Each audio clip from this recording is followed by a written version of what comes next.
miserable me. What a wretch am I. What's wrong, Dr. Frankenstein? I have done a terrible thing, you see. You look curious. Sit, and I will relate my tale of woe.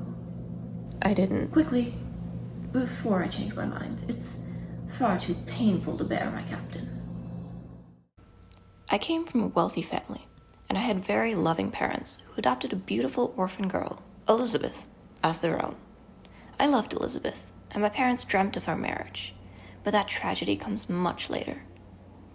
As a young man, I was very interested in philosophy, and some very questionable philosophers.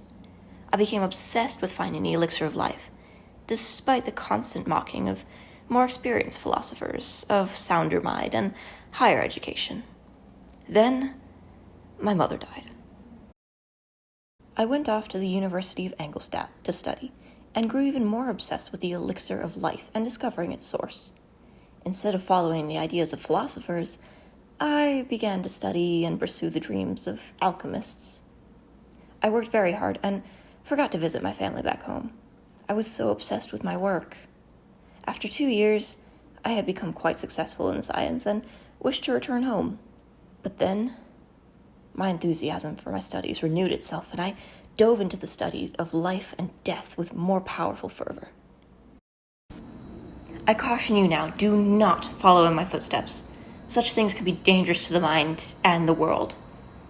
I worked so hard despite the uncomfortable nature of my work, and exhausted myself in my project.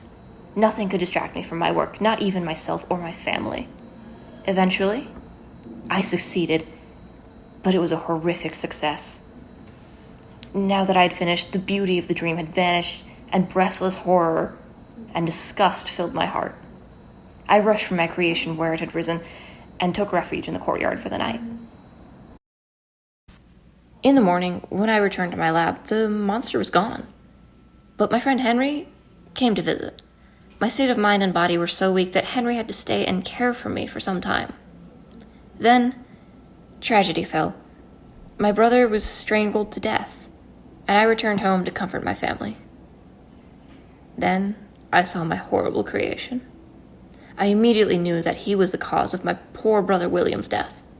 Our kind, loving servant Justine was blamed for the murder and was hung as consequence. I was responsible for the creature, and I was responsible for not only my brother William's death, but also Justine because she had been falsely accused of my own crime. I took a trip to the summits of Montvert in an attempt to clear my guilty conscience and my depressing mood. But there, I met my creature again. He convinced me to listen to a relation of his life, and he spoke eloquently of his miserable tale. He described how he had originally intended to be kind, but every human he had met shunned him and treated him like a monster. So he acted like one. He was completely abandoned by the world and alone. So he proposed a deal with me. If I created a female creature for him to love and to love him back, he would cease tormenting me and my loved ones. I reluctantly consented and began working on my second project. Eventually, my creature came to check on my progress, and in a fit of rage, I tore up the horrific project I had made and dumped the remains into the sea.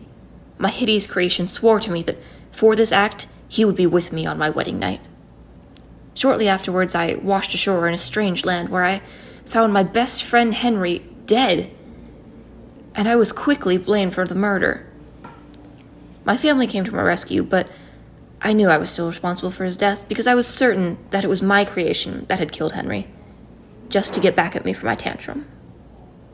I returned home with my family and married Elizabeth, but on our wedding night, I paced with a weapon, ready to fight my creation. Little did I know, the monster was not after me.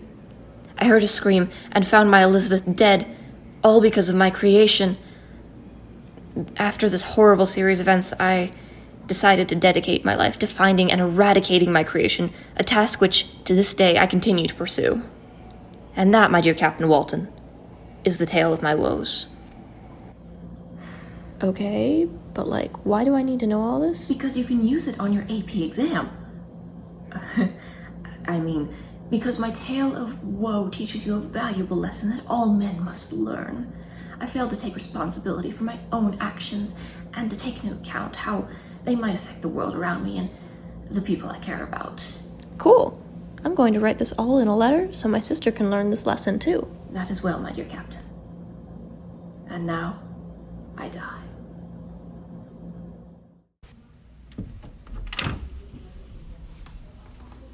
Who are you? I am his miserable creation. And now my creator is dead, and I am ready to die as well. Farewell.